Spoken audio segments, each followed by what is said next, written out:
Time Warner Cable is pleased to be an underwriting sponsor for Carolina Week. Coming up on the February 6th edition of Carolina Week. I'm Stacy Putzakulish. Coming up, we'll profile another candidate for UNC Student Body President.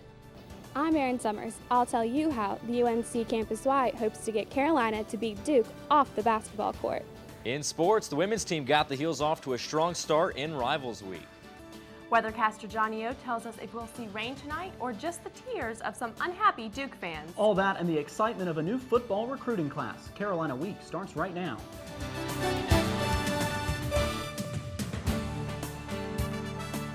From the James F. Goodman Studio in the School of Journalism and Mass Communication at the University of North Carolina at Chapel Hill, connecting campus and community, this is Carolina Week.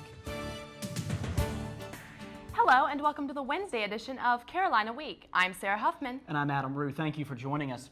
The biggest presidential primary day in history is history. On the heels of Super Tuesday, Democrats Hillary Clinton and Barack Obama might have to battle all the way to the nominating convention. And Republican John McCain is on the fast track to his party's nomination.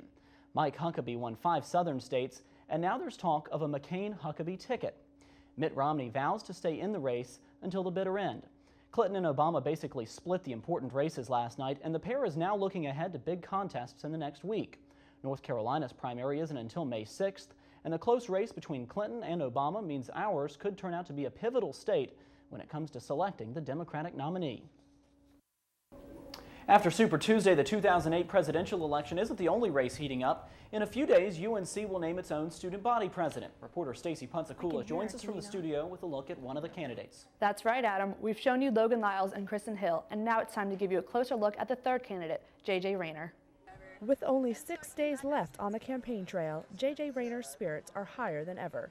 Oh, I'm so excited. We've had such terrific response. We went dorm storming last night, and people, like whole suites, would just be like, yeah, we're voting for JJ, and it was like so much support. This junior from Charlotte says she's been working on her platform for months. That is, with the help of 60 to 70 of her closest friends. Please read the platform. I know it's a little bit long because we did a good job. We do have an abbreviated version. It is searchable by keyword, so you can look at the things that matter to you because they're in there. So just please check it out. Junior Ray Granger has been helping Rayner with her campaign for months and says the diversity of her platform sets her apart from the other candidates. She always keeps in mind the diverse populations that we have here. She doesn't really focus on one distinct group, whereas she makes sure that she encompasses everyone with all her platform points. Rayner hopes her long days spent campaigning in the heart of our campus pay off come Election Day. And hopefully February 12th, when it comes time to check the box, they'll be like, all right, I've seen JJ, I've met her, I understand what she represents, and I want her to represent me. Will Rayner get that opportunity? We'll find out in only a few short days. Stacy, I know the candidates are trying to win the support of different student organizations. How's that going? As of today, Kristen Hill is in the lead with endorsements from Di-Phi, Young Democrats, and College Republicans, while Logan Lyles won the support of the out-of-state student organization and CHISPA. Stacy, thank you. Carolina Week will have live election results Tuesday night. Student body president candidates have to occasionally take a break from politics to show their wild sides. Last night, Bounce magazine hosted the SBP Smackdown in Hamilton Hall. Candidates competed in high-energy games, and supporters stripped to get attention for their candidates. Bounce writers staged a Q&A, and the audience asked candidates about sexual indiscretions. The ramen noodle eating competition was one of the night's milder moments. Some audience members were shocked to see student government officials and candidates engaging in such risque behavior. There's not much time for such craziness. Candidates got back to the serious campaigning this morning. It's less than a week until student elections, and campaigners are using flashy signs and catchy slogans to make their candidates known. Most of the candidates are in the pit, urging students to vote for them, between classes, of course. You can vote for your favorite student body president and senior class president candidates on February 12th by logging on to Student Central. All of those candidates might be on Franklin Street tonight. Chapel Hill police are gearing up for the possibility of big crowds in the downtown area if the Tar Heels beat Duke tonight. The department will station nearly 40 foot patrol officers up and down Franklin Street to prepare for celebrations like this one after a Carolina win against those dastardly Devils in 2006. Cops will be on the lookout for people jumping over bonfires as well as for vandalism. Lieutenant Kevin Gunter says officers don't expect many problems, but after a celebration 7 years ago got out of hand, they have to be ready just in case. We have about 36 extra officers working downtown tonight, again in preparation for a win. And I'm not sure how many extra firefighters will be on scene as well. Students hoping to celebrate on Franklin First have to get into the game, and some will do just about anything for tickets.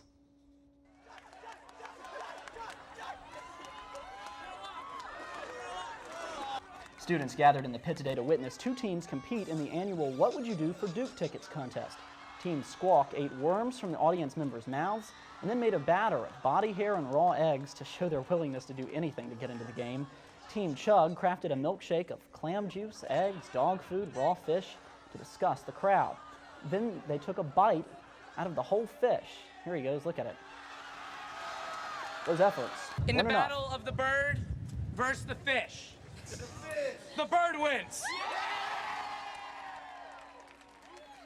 Our original idea had been botched, so we thought, what could we do? Shut us down last night and told us we couldn't do our original idea. The so we chancellor decided just called. to be birds instead. Yeah. So we thought that it's fun and truthful, and I think it paid off in the end. I love the Tar Heels, but I'm not sure I'm that committed to winning tickets to the game. My student tickets will work just fine. Thank you very much. Carolina and Duke face off tonight, but as Aaron Summers tells us, the folks at the North Carolina Food Bank hope the competition lasts all month. The Food Bank of Central and Eastern North Carolina's Hoops for Hunger campaign grew out of a competition that began here at UNC. Beat Hunger, Beat Duke. The campaign is a food drive on college campuses in North Carolina and now includes NC State, Wake Forest, and NC Wesleyan. Food drive manager of the Food Bank in Raleigh, Nancy Novell, wants students to become more aware of hunger. Well, the goal of the program is to raise awareness of the food bank and the 400,000 people who are at risk of hunger every day in our 34 county service area. This ignites the students' competitive nature. I'm optimistic that students will get on board and participate and show their school spirit and support their favorite team. Intense rivalry between the two ACC schools into the food drive. UNC's Campus Y heads the campaign. Co-director Danielle Allen says the competition gets intense. The competition is really stiff because it's based on pounds per student, and because UNC has a larger student body population than most other schools, it makes it a little bit more difficult to win. The school that raises the most pounds of food per student wins bragging rights and a trophy. The competition lasts from February 1st to February 29th, and the organizers will announce the winner at the last home basketball game. You can make donations on the NC Food Bank website or take them to the food bank in Raleigh. But make sure you let them know which team you're pulling for. In Chapel Hill, I'm Aaron Summers, Carolina Week. For more information about the campaign or how you can make a donation, visit our website at carolinaweek.org. The Battle of the Blues has UNC students revving up for tonight's game. But down Tobacco Road, Duke students are camping out to get seats for next month's matchup. Every year, Duke undergrads brave the elements in Kayville to get those coveted spots in the stands. This basketball season, some of the Cameron Crazies have been tenting since December. Duke student Mike Story says he isn't sure how well Carolina's lottery system would work at Duke and says tenting is an important part of the Duke experience. It's kind of like a rite of passage type thing, one of those things that can suck while you're doing it if the weather is bad and rainy and you're sleeping in the mud, but at the same time, you look back on it and you're really glad that you did it. Many Cameron Crazies will stay in tents through their spring break to ensure seats at the game on March 8th. Police have more than the possible celebration on Franklin Street to worry about. Monica Gibbs is in the Weaver Dairy Road area with more about an ongoing investigation. Sarah, police are investigating 25 car break-ins that have occurred here in Northwoods in northern Chapel Hill. The latest incidents happened 1 week ago in neighborhoods north of Martin Luther King Boulevard. Most of the cars targeted were parked along the streets. Items stolen were GPS devices, radios, stereo systems, and wallets. Officials say never leave your windows cracked or your doors unlocked. But even when you don't make it easy, thieves use crowbars, hammers, screwdrivers, and even clothes hangers to get in. Community watch and security system signs have done little to help.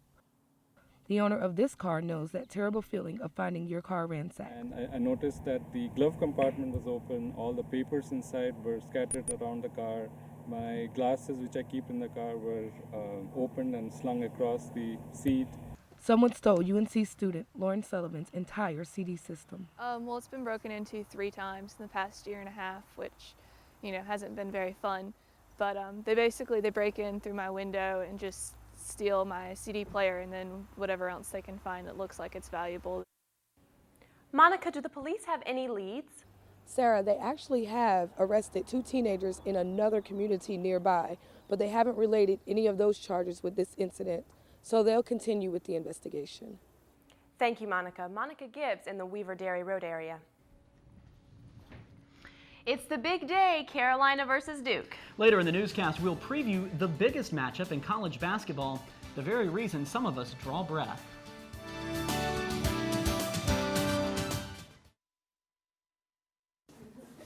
Any questions? No. You know. We're not magicians, we can't read your mind. We need your questions, each and every kind. What are the side effects, doctor, doctor? How many times have you done this before? Questions are the answer.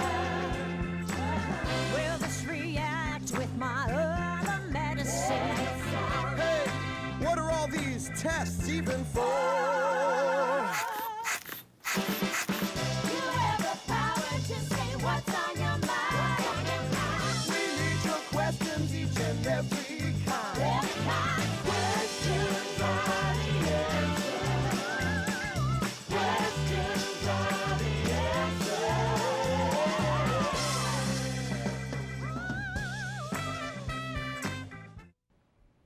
It's not unusual for students to stay out late or to have a drink or two, but this time it was to help people out. Extended Disaster Relief sponsored a bar night at East End on Franklin Street last night, raising money to benefit Hurricane Katrina relief efforts. And what better way to pay tribute to the victims of the Gulf Coast than with a celebration on Mardi Gras? East End even had these drink specials to coordinate with the Fat Tuesday theme. The group organizes several events throughout the year to send aid down south. Well, our goal tonight is to raise money for a group called Hands on New Orleans, and they take the money and can put it towards rehabilitation of homes and anything really that the Hurricane Katrina victims need. This group is equipped to provide. If you're interested in getting involved, Extended Disaster Relief is taking a group to New Orleans for a work trip during spring break. The Franklin Street faithful now have one less option when it comes to bars to visit. W.B. Yeats Irish Pub and Restaurant is officially closed. For the past 9 years, Yeats has been a popular hangout for students and town citizens. Loyal patrons came out Saturday to get that one last cold drink from the only pub on Franklin Street. Friends and family shared warm conversation and plenty of hugs. Last call at W.B. Yeats will be short-lived, however. There are plans to reopen in Raleigh soon. About as quickly as businesses close on Franklin Street, a new one opens. Cupcakes, brownies, and cakes, they're all inside the display cases at the new Sugarland location. The bakery and dessert cafe is in its first week of business next door to Carolina Coffee Shop. Sugarland boasts a variety of desserts and beverages, including several different types of cappuccino. The bakery is quickly becoming a haven for students who want to sip while they study and enjoy the sweeter side of life. Would you like to avoid long lunch lines? A Durham restaurant is helping its customers by letting them text their orders. This is the lunch line at Durham's Green Tango restaurant. Green Tango specializes in fresh, made-to-order salads. Its popular and healthy menu makes lunchtime especially busy. To cut down on the wait, the restaurant has started taking orders by text messaging. Customers simply register online for the service, and the next time they come in, it might take 2 minutes instead of 20. And we're joined now by Weathercaster Johnny O. Well, Johnny, I heard that there may be some thunderstorms brewing about in Chapel Hill. Yeah, that's right. We are seeing a line of storms headed our way, but will it affect your travel to the game? I'll let you know coming up next.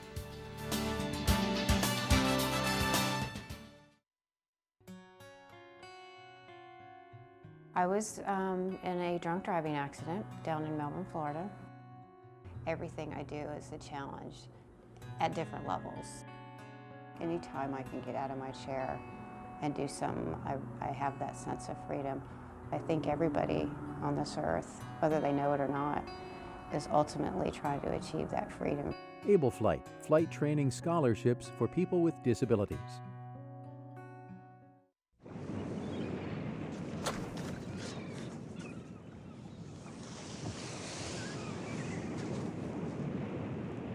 Check it out, man.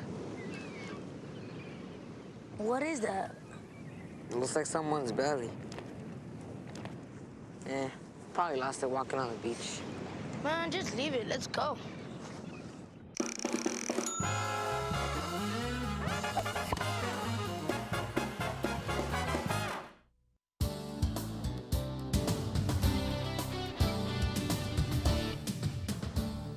Hello and welcome back to Carolina Week. I'm Jonathan. I hope you're having a good day wherever you are. We're taking a look at our weather headlines, and today was that last warm day as temperatures will start to fall after tonight. We're also seeing a chance of some possible storms. We'll take a look at the Doppler radar in just a bit to tell you where it's headed and how much rain we can get. And then finally, we're going to see a quick cool off as temperatures will dive into the 50s and maybe even into the 40s as we hit this weekend. First of all, let's take a look at the NextRad Storm View Doppler radar. And what we're seeing on this particular imagery, there's that line of storms. This is Charlotte. We're located right here over in Orange County in Chapel Hill. This system is continuing to push toward the east, but the thing about this particular storm is it's not actually that strong. This is a three-dimensional view of one of the storm cells over Charlotte, and notice it's not showing very high levels of this storm raining, and it's not very orange. So what that means is the system is weakening. We're seeing a weaker system move through the area, and so really the best chance of any kind of severe weather would be thunderstorms, and even that we have a small chance. Most of it should be pretty much rain. And as we take a look at the Doppler radar and the satellite imagery, again, the system is pushing toward the east. Right now, just clouds for us here in the Raleigh-Durham Chapel Hill area. This system will continue on throughout the evening hours, so take the umbrella with you as you head over toward the game. The reason why we're seeing this system is because we had a very warm air mass that was occupying our area. If you remember, temperatures were in the 70s for the past few days. That system is pushing toward the east. Behind it, very cold air is creating this pretty much mashing of the systems, and that's the reason why we have this line of thunderstorms. Tornadoes yesterday over in Tennessee. Now, over the mountains, we're going to see just a chance of some rain later on this evening. Now, what does that mean for the game? Well, expect a wet commute, so make sure you have that umbrella with you. It's going to be stormy during the game, but remember, you're in the Dean Dome, but even then we'll be seeing a stormy condition between the two teams. Rainy and stormy, temps will be falling through the 60s as we go through the overnight hours. Windy conditions will continue on, subsiding by tomorrow morning. If you're traveling this weekend, let's take a look at that travel forecast. Saturday and Sunday, temperatures, notice, we saw 70s, now we're seeing 50s and possibly mid-40s as we head into your Sunday. A slight chance of rain. Overnight temperatures will be falling below freezing. If we head over to the beach, let's take a look at that forecast. Again, 60s on Saturday, falling into the 40s. Tiny chance of rain. Overnight lows will be around 39 degrees. Let's take a look at that forecast for tonight. Expect temperatures to be in the mid to upper 40s. Windy conditions and that chance of thunderstorms. Tomorrow, expect temperatures cooler in the mid 50s with a slight chance of rain in the morning. In the next 4 days, expect temperatures to, again, hover in the upper 50s, around 60 degrees for Saturday, and then a slight chance of rain on Sunday. Temperatures will fall into the mid 40s for your daytime highs. Overnight lows will be in the mid 30s, and so pretty much there's going to be that transition from warm spring-like temperatures to what's actually more below normal for this time of year. Well, I guess it's like the groundhog said a couple days ago. We're going to say goodbye to the warm weather and hello to winter again. Exactly. I wish that warm weather would stick around. Johnny, thank you. The UNC-Duke rivalry has long separated students from the two distinguished universities, but the Millennium Village Project has helped make amends. Sanctioned by the UN Millennium Project, the effort sponsors a village in Mourinho, Kenya. Tonight at halftime, members of the Phi Delta Theta fraternity at UNC will present a check for a whopping $250,000, the most money raised by a student organization in the country for MVP, and it's the most money ever raised by a Greek organization at UNC. Certainly a great cause. Absolutely, and now we're joined by sportscaster Walter Storholt. Walter, to say that today is a busy sports day is extremely an understatement. Yeah, I wonder who thought of putting the UNC Duke game on the same day as National Football Signing Day. Coming up in sports, there's a wanted man on coming to campus. If you remember last year's game against Duke, then you know who it is. We'll have more in sports.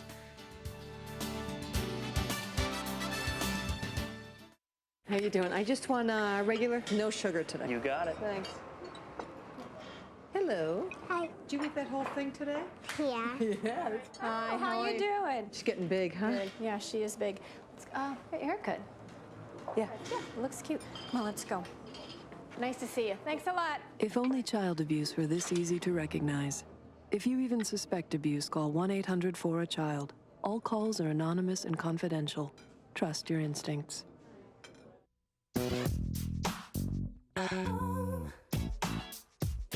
There's something about you, baby. I can't get enough. There's something about you, baby. I got you looking at me, I'm gonna call you bluff. There's something about you. The smallest moments can have the biggest impact on a child's life. Have you been a dad today? Down to the morning light.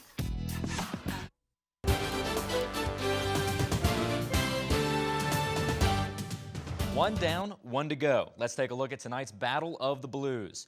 For 11 months and 2 days, Tyler Hansbrough has been waiting for his chance for revenge. His battle wounds might be healed, but not forgotten. Tonight, the Heels will take on the Blue Devils for the first time since last year's bloody battle. The biggest difference is that Carolina is going into this game down a couple of men. With Bobby Fraser still out and Ty Lawson, who scored 12 points in last year's game, probably down for the count, the Heels are hurting. So what can the guys do that are still standing? They're going to have to step up on their defense, especially from outside. If anyone can make those shots, it's Duke. The Heels also need to get the ball to Danny Green for a couple of easy threes if he's playing the way he did Sunday afternoon. But Tyler Hansbrough needs to watch his back. UNC doesn't need another benched player. The women's basketball team kicked off rivalry week with a top 10 matchup against Duke Monday at Cameron Indoor Stadium. Sports reporter Sarah Moore has more on the story. Oh, right, growing up, this is just one of the games that you're just ready for. So you just wait for this game to come, and now that it's here, I mean, it's everything I ever dreamed of. And it was great getting out there to play with my team and play against Duke. But freshman Satara DeGraffenreid didn't just play against Duke, she dominated. DeGraffenreid picked up 18 points on the night. She was following the example set by senior Latoya Pringle, who also had 18 points. Pringle was everywhere with a three-pointer to prove it. She also boasted 11 rebounds in this game. We just knew coming in here that the key to the game was going to be rebounding, and we really pride ourselves on crashing the offensive boards real hard. And so we know that the games where, we haven't been as successful, not scoring as many points as we want to, we didn't really crash the boards. Scoring points didn't seem to be much of a problem for the Heels on Monday. Carolina led by 10 at the half and extended its lead to 17 points by the end of the game. UNC won 93-76. Duke just kept coming after us and coming after us and coming after us. So it was a great women's basketball game, and we're just happy for the win. And Sylvia Hatchell wasn't the only one happy for the win. The Tar Heel fans who traveled to Cameron Indoor reminded Duke whose house it really was.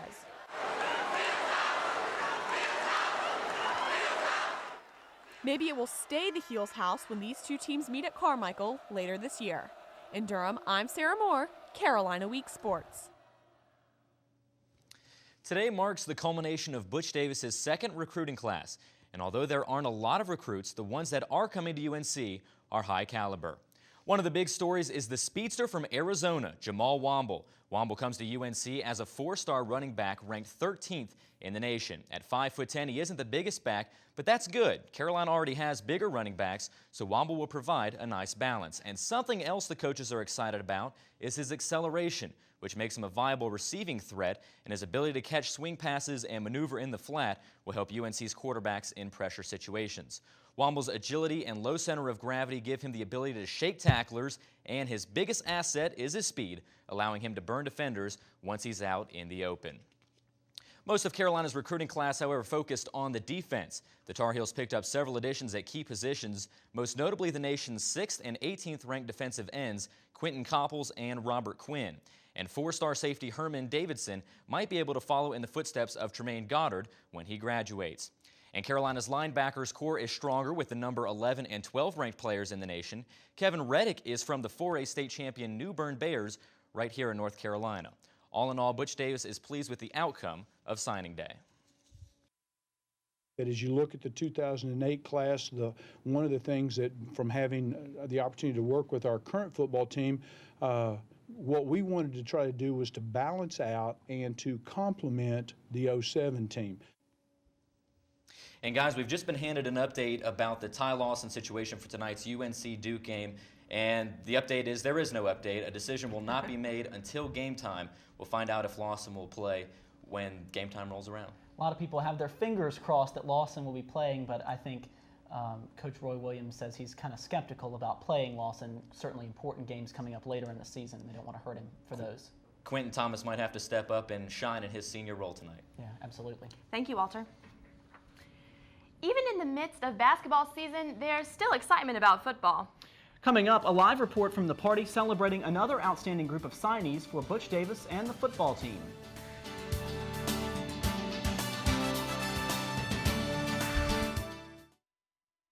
Hear the one about the mom and the mechanic? They made a big splash running a car wash. See, the local PTA, an auto body shop, and their community coalition organized car washes, raising money to expand after-school programs. They knew keeping kids busy keeps them away from drugs. So now the town's got clean cars and clean kids. What can your group do? Contact your community coalition at helpyourcommunity.org, because you get more. When you get together.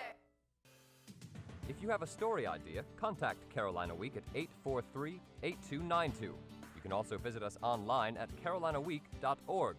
If you have questions about this program, write Carolina Week at Campus Box 3365, UNCCH, Chapel Hill, North Carolina, 27599.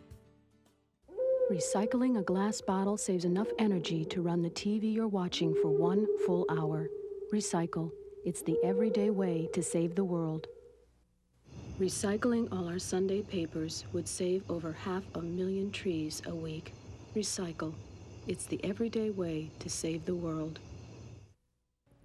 We're continuing to follow the action of UNC Football Signing Day and the celebration of Butch Davis's second recruiting class. Carolina Week's Marissa May is live at Kenan Stadium. Marissa, how did we do today?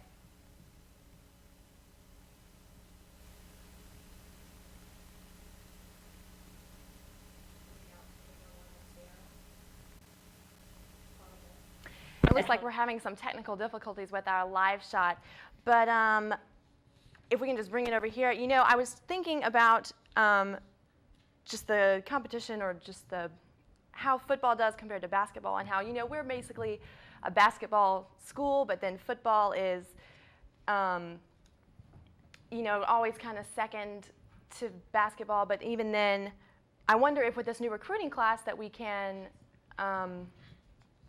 pick it up and make football where it should be with basketball. And now I think we're going to throw it back to Marissa. Hello, Marissa. So when you look at the roster, you'll see a lot of those kids in that type of style. You know, where guys are big and athletic and run. We evaluated last year, starting the process right back in February, looking at a lot of the top players on defense in the country, and we're pretty happy that we got a couple of them. Well, good. Hopefully we'll be able to see some great football next year, and hopefully they'll help take us to the next level. Thank you. Thank you. Thank you, Marissa. Marissa live from Kenan Stadium. Make sure you tune into our radio counterpart, Carolina Connection, this weekend for in-depth discussions, with candidates for student body president. The show airs Saturday morning at 7:30 on News Talk 1360 WCHL. And we are certainly getting very excited for that Carolina-Duke matchup right around the corner here. The game tips off at 9 o'clock, so we will have to wait and see how it goes. But I've got my fingers crossed that we'll all be out on Franklin Street celebrating later tonight. I know, and I hope that even if we get to go to Franklin Street, I hope it's not raining or anything, that yeah, would kind of spoil everything. That would not be very fun. Yeah, I know. Well, that does it for this edition of Carolina Week. Thank you so much for watching. Have a good night.